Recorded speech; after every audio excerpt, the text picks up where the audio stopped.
आप सबने जैन धर्म के बारे में तो जरूर सुना होगा। इसकी स्थापना महावीर जैन ने की थी। माना जाता है कि जैन धर्म को मानने वाले लोग अहिंसा में विश्वास करते हैं। वे लोग जीव हिंसा की रक्षा के लिए हर नियम का पालन करते हैं। वायु में मौजूद जीवाणु उनकी हत्या ना हो सके, इसलिए वे लोग हमेशा मास्क लगाए रखते हैं।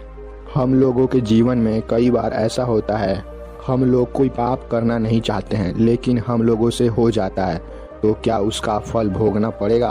आज की इस कहानी में हम लोग वही समझेंगे। बात उस समय की है जब महात्मा बुद्ध शरीर में थे। महात्मा बुद्ध के समय में एक बहुत बड़ा डाकू था जिसका नाम अंगुलीमाल था। उसके बारे में सभी लोगों को पता है। अंगुलीमाल प्रायः लोगों को हत्या कर कर उसकी हाथ की एक अंगुली काट कर माला बना के पहन लेता था। लेकिन एक व्यक्ति ऐसा था जो उससे डरा नहीं और उसे हाथापाई करने के चक्कर में उसकी दोनों आंखें फूट जाती है। वह किसी भी तरह से अपनी जान को बचाकर वहां से निकल जाता है। दोनों आंखें को खो देने के बाद अब उसने फैसला कर लिया था कि अब वो अपने परिवार के ऊपर बोझ नहीं बनेगा, बल्कि अपना जीवन को संघर्ष से और सारी कठिनाइयों का सामना खुद करेगा। ये सारा फैसला कर वह महात्मा बुद्ध के पास चला जाता है।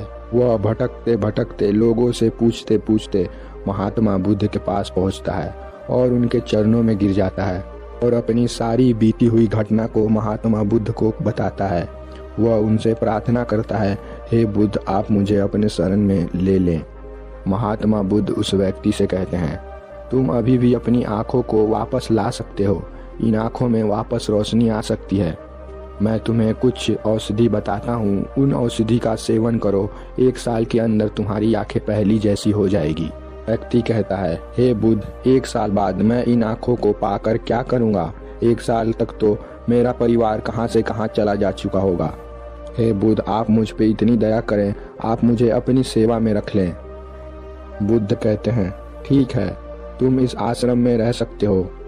यहाँ पर मौजूद वृद्ध भिक्षुओं की सेवा करना और उनके साथ जाना, रोज भिक्षाटन करना और आश्रम की जितनी सेवा हो सके उतनी सेवा करना। वह अंधा व्यक्ति इसी तरह से अपना जीवन यापन करने लगता है। ऐसा होते होते 1 महीना गुजर चुका था। एक दिन अचानक वो गांव से भिक्षा लेकर लौट रहा होता है।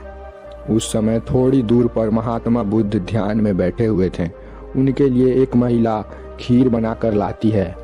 वो खीर उनके चरणों में अर्पित कर उनसे प्रार्थना करती है, हे बुद्ध, आप इस खीर को ग्रहण कर लें। और वहीं थोड़ी दूर वह अंधा व्यक्ति महात्मा बुद्ध की ओर बढ़ रहा था। रास्ते में ही एक कुत्ता लेटा हुआ था। उस अंधे व्यक्ति का पैर उस कुत्ते के पूंछ पर पड़ जाता है।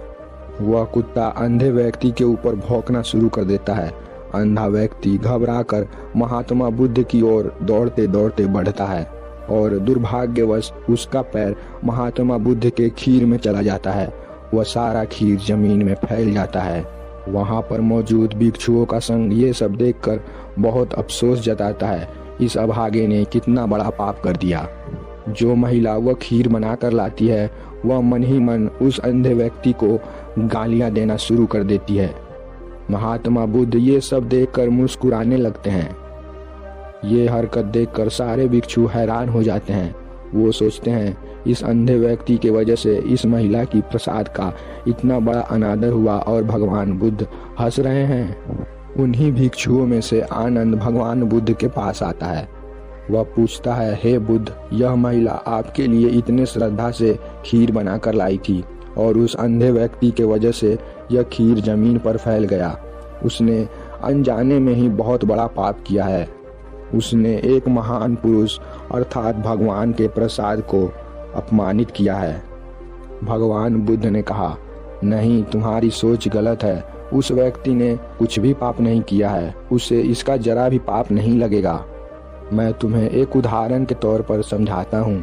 महात्मा बुद्ध कहते हैं, पूरा गांव अंगुलीमाल डाकू के बारे में जानता है।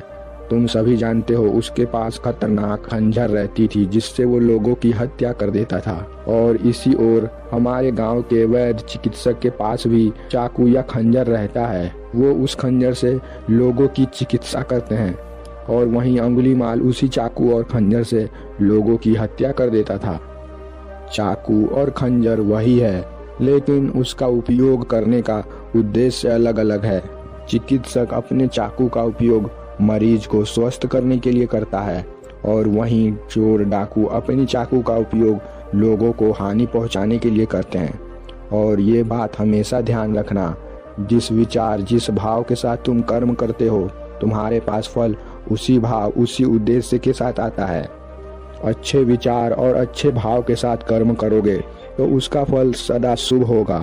बुरे विचार गंदे विचार के साथ कर्म करोगे तो उसका फल कष्टदायी और अशुभ होगा। कर्म केवल शरीर से नहीं मन से होता है। और इस अंधे व्यक्ति ने मेरी खीर का पात्र को जानबूझकर नहीं फैलाया। इसे तो ये भी नहीं पता था कि ये भगवान बुद्ध यहाँ पर बैठे हुए हैं। ये तो बस अपनी जान बचाकर भाग रहा था। इस अंधे व्यक्ति को इसका जरा सा भी पाप नहीं लगेगा। दोस्तों, भगवान बुद्ध की इस कहानी से हम लोगों को बहुत कुछ सीखने को मिलता है।